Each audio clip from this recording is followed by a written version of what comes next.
Damn, Angel. Damn.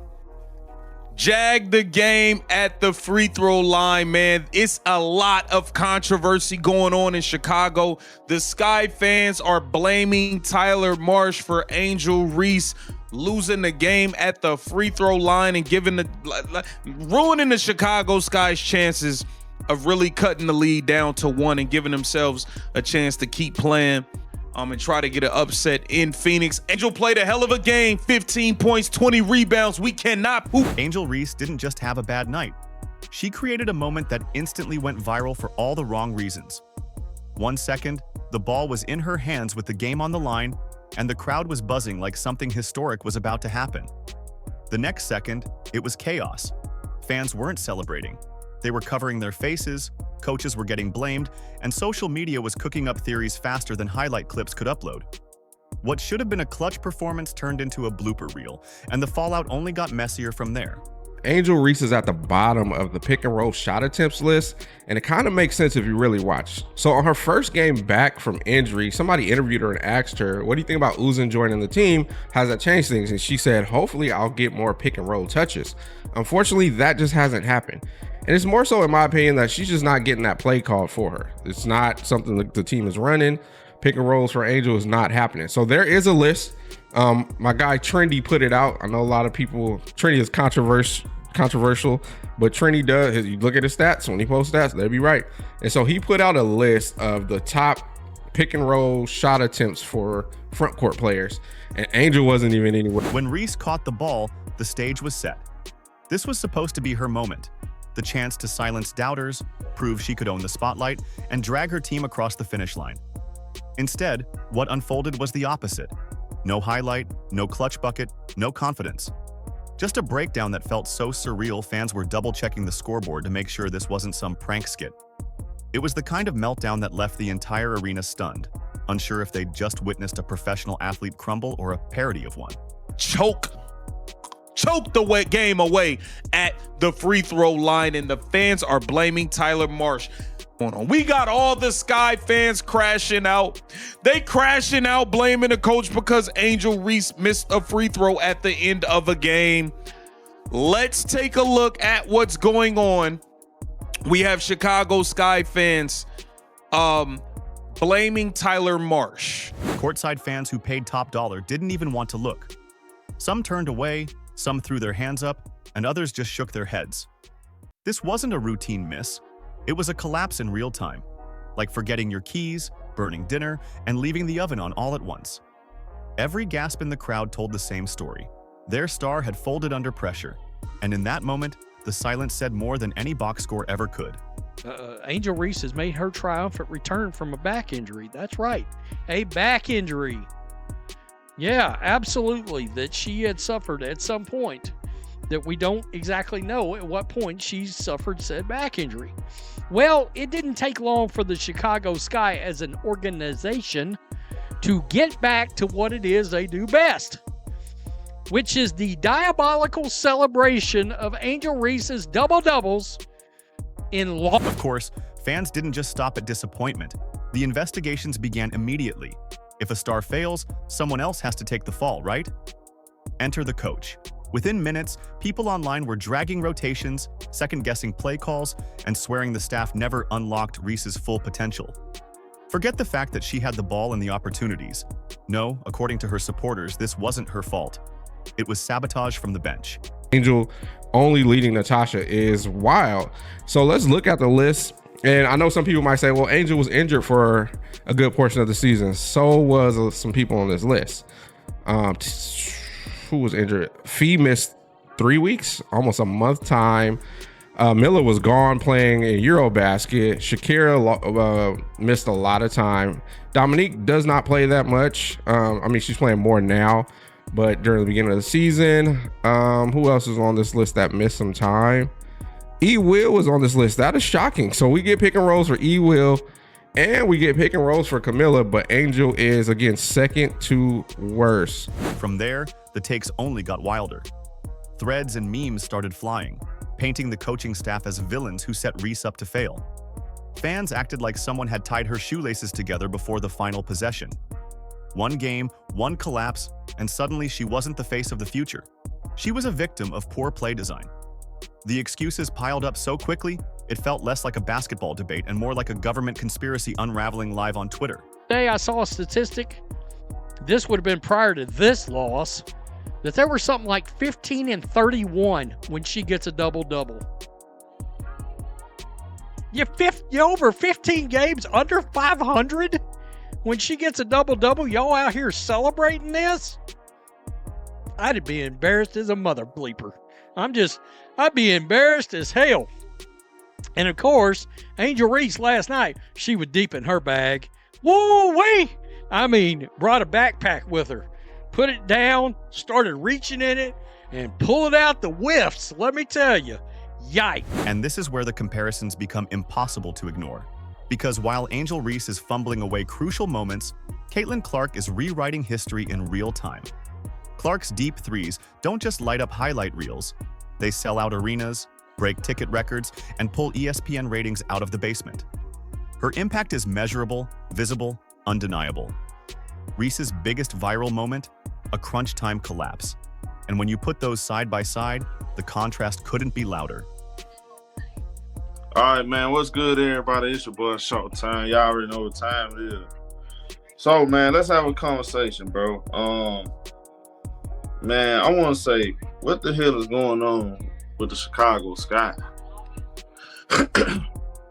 Something is off to me. I'm watching them from the jump. This team don't seem to be there mentally. Looks like players are mentally checked out.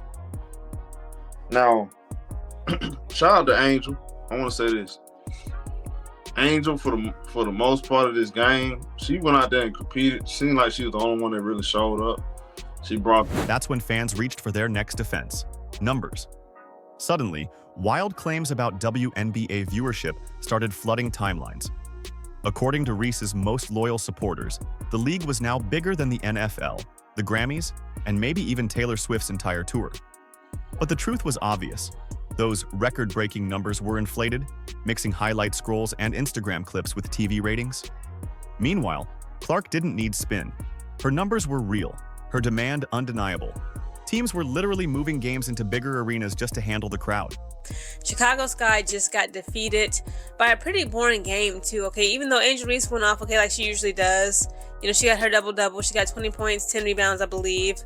You know, with her stats, it is impressive. But again, it's like, we are on a decline. This whole team, the entire Chicago Sky as an organization, as a franchise, is on a great decline, okay? And it's controversy. Of course, there's always some controversy surrounding this damn team. And I may make some controversial takes on this, but I believe like a lot of people would actually agree with what I got to say about injuries being a point guard, because I'm tired of it. But when inflated numbers couldn't save the narrative, the target shifted again. Now it was the referees, supposedly biased against Reese. Every whistle became a conspiracy, every non-call proof of favoritism toward Clark. Some even turned on Reese's own teammates, claiming they didn't support her, didn't set her up, didn't protect her. The contradictions were impossible to miss. She was both dominant and fragile, both unstoppable and unfairly targeted. And the more excuses piled up, the weaker the defense sounded. Here's the truth. Angel Reese is gifted. She has size, hustle, and charisma that few players can match. But when it comes to crunch time, she's still inconsistent. And that gap between talent and delivery is where all the excuses live. Because no amount of blaming coaches, refs, or fake numbers can erase the fact that she didn't deliver when it mattered. Meanwhile, Caitlin Clark isn't just competing, she's dominating. Until Reese proves she can rise in those defining moments, her reputation will be shaped less by her potential and more by the excuses that follow every stumble. What's even crazier is how disorganized the Sky look when you watch them closely. On paper, they have a coach. In reality, it's like there's no game plan at all. Plays don't flow, players don't look locked in, and it feels like everyone is just winging it. You can almost see Reese storming down the court ready to make something happen, only for the ball never to reach her. It gives the impression of a team where no one listens, no one follows through, and no one seems to know their role. That lack of structure doesn't just hurt the Sky's record. It leaves fans wondering if there's even a system in place, or if it's just chaos disguised as basketball. The funniest part? You can set your watch by the excuses. Every time Angel Reese stumbles, the script writes itself. Blame the coach, blame the teammates, blame the refs, blame the broadcasters. If none of that sticks, maybe Mercury being in retrograde will. It's always someone else's fault, never Reese's. And while her fans are busy crafting defense attorney speeches online, Caitlin Clark is simply out there doing what she always does, producing results. This endless cycle of excuse-making isn't protecting Reese. It's making her look weaker. Because instead of admitting she had a bad night, fans act like the universe itself conspired against her. Let's zoom in on the coach scapegoating for a second, because it's almost comical. Fans talk as if Angel Reese is powerless, just a pawn being misused, when in reality she's a professional athlete with the ball in her hands and the chance to change the outcome. According to Sky Twitter logic, she's a superstar when she succeeds, but the second she fails, suddenly she's just a victim of bad coaching. It's the sports version of having your cake and eating it too, except in this case the cake is burnt, and somehow the coach gets blamed for baking it. When blaming the coach isn't enough, the target shifts to the entire roster construction. Suddenly, it's about how the Sky weren't built to maximize Reese, how she doesn't have the right supporting cast, or how the system itself failed her. But here's the irony.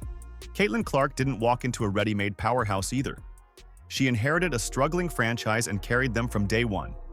Clark is hitting impossible shots, elevating her teammates, and turning role players into household names simply by sharing the floor with them. Meanwhile, Reese's fans are stuck arguing that no system could possibly make her look good, which only raises more doubts about her ability to lead.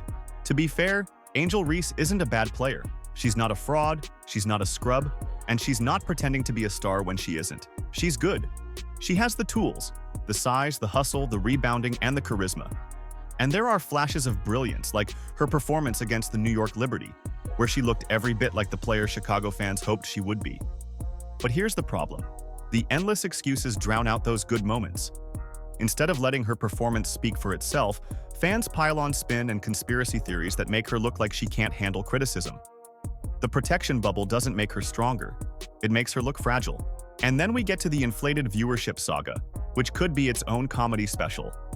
If you believe some of the loudest voices online, every Angel Reese game is shattering TV records like the Super Bowl. But when you actually look closer, the numbers don't add up. Sometimes the attendance records include tickets handed out for free. Other times, the highest-rated game turns out to be the most-watched program on a random cable slot with zero competition. It's smoke and mirrors. Empty seats counted as die-hard fans, niche ratings spun into historic achievements. And the more you squint at these so-called records, the more they look like trivia card fun facts, not legitimate milestones. Contrast that with Caitlin Clark, who doesn't need inflated stats or PR spin. Her numbers are undeniable. ESPN ratings spike when she plays. Teams literally move her games to bigger arenas just to fit the demand. Ticket resale markets explode when she comes to town. This isn't hype. It's measurable, tangible, and impossible to ignore. Clark doesn't need her fans shouting about imaginary records because the real ones speak louder.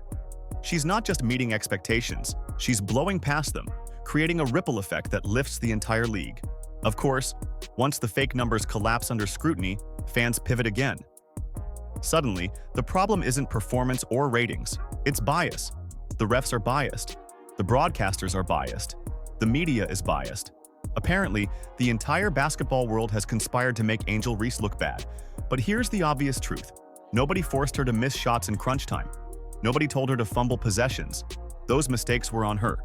And blaming bias only makes the denial look worse. Because while her fans spin stories about conspiracies, Caitlin Clark's game is speaking volumes, and nobody can spin that away. While all this drama swirls around Reese, Clark is evolving in silence. She's adjusted her training, slimmed down, and sharpened her game. Her rookie frame has transformed, her endurance improved, and her playstyle refined. Clark isn't hiding behind excuses or demanding special treatment. She's putting in the work. And fans see the difference. Every time she steps on the court, her shots fall from deeper, her passes look sharper, and her leadership becomes clearer. The spotlight doesn't crush her, it fuels her. And that's why the gap between these two players feels bigger every single game. At the end of the day, Angel Reese doesn't need excuses, fake numbers, or conspiracy theories. She needs results. Because while the noise online is loud, the scoreboard doesn't lie. The highlight reels don't lie. The ratings don't lie. And right now, those numbers show Caitlin Clark is pulling away as the true face of the WNBA. Reese still has potential. The talent is there, the charisma is undeniable. But until she delivers consistently in crunch time, her career will be defined more by the excuses surrounding her than the achievements within it. That's the harsh truth Sky fans don't want to admit, but it's the one everyone else can already see. The story of Angel Reese versus Caitlin Clark isn't just about two players. It's about two completely different approaches to stardom. One leans on excuses, inflated numbers, and endless defenses. The other simply produces results that speak for themselves. Every time Reese fumbles, her supporters scramble to rewrite the narrative. Every time Clark steps on the court, she rewrites history. And that's the difference. Until Reese proves she can stand tall without the safety net of excuses, she'll remain stuck in Clark's shadow. Because in basketball, as in life, you don't get remembered for your explanations. You get remembered for your execution.